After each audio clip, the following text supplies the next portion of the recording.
Okay. Looks messy.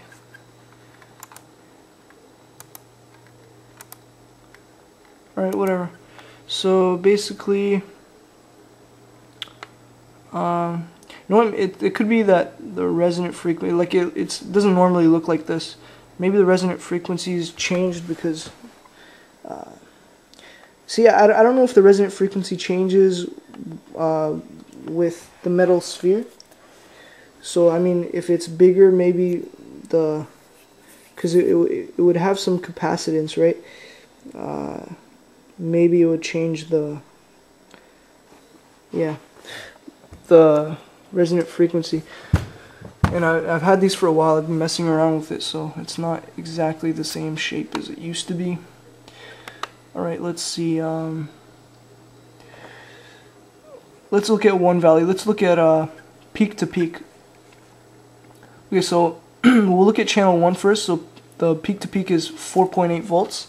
And let's see what happens, or sorry, let's look at the other one as well. The other one was 5.84, so about 1 volt difference, the receiver and the transmitter.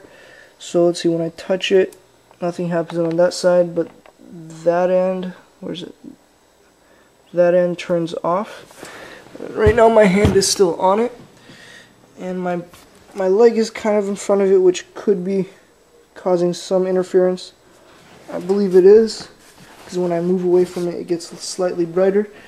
So with all that in consideration, let's see how much it changes. Okay, peak to peak. So channel 1 has increased by 1.5 volts, and channel 2 has just like completely decreased. And I'm assuming that's because channel 2 is not receiving all the power, so it's all going to channel 1. So now let's see what the difference is when I disconnect the ground, so that there's no more power to this at all, and I'm not going to be interfering with it. And yeah, so you can see that it's 6.3, and when I was touching it and the ground was connected, it was 6.5. So I was somewhat contributing to the voltage by 0.3 or 0.2, sorry. Yeah. So I don't know, I'm just trying to give some information to you guys so you can solve this. Yeah, so I'll let you guys solve this and let me know what you think. Once we've cracked this, I want to show you this one right here, which is a bigger version. And this one I've only built one. I didn't want to build the second one. I have some questions regarding tuning, so I can only ask it once you guys understand how this stuff works. I should probably give you the gauge number of this wire. I'm actually not sure. One sec. Okay, so I can't remember what gauge wire this is, but it's about, I measured it, it's about 0.6 millimeters, 0.65 millimeters. The distance, sorry, the diameter of this one, because I know you need the diameter of that to calculate inductance, is 1.2 centimeters or 12 millimeters. Diameter of this is 12 centimeters. They're both 12 centimeters, but you know, there's extra surface areas that you might want to account for, so it's going to be an approximation, you know, when you're calculating capacitance. These two are not in capacitance with each other, so I think if you were to calculate the resonant frequency, you would take this as a capacitor, a spherical capacitor, with the outer layer being infinitely large.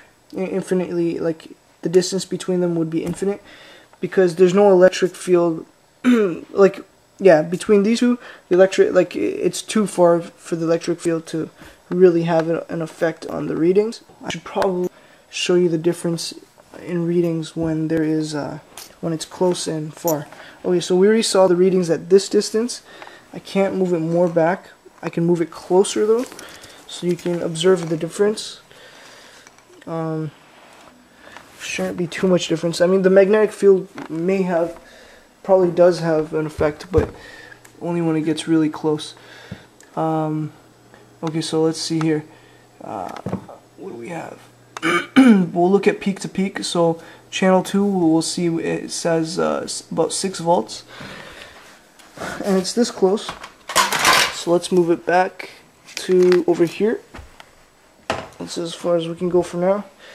And what do we have here? We have 5.88 volts. So it decreased about, I'd say, 0.2 volts, around approximately 0.2 volts, and that is so it did make a difference. However, that's because there would be an electric field here and magnetic field, but you know, that's not following the inverse square law. The reduction in strength should be a lot more.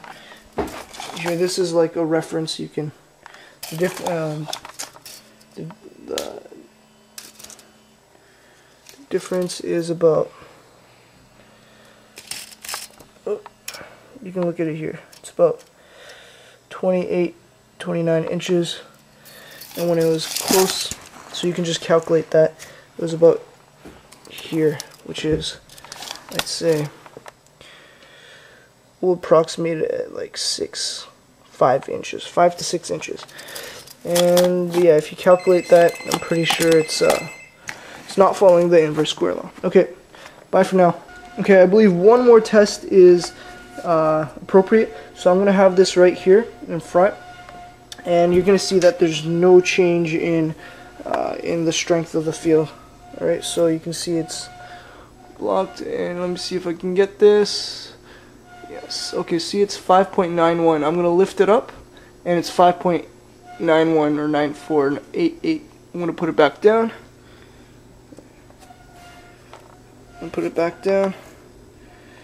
And yeah, so it's about the same.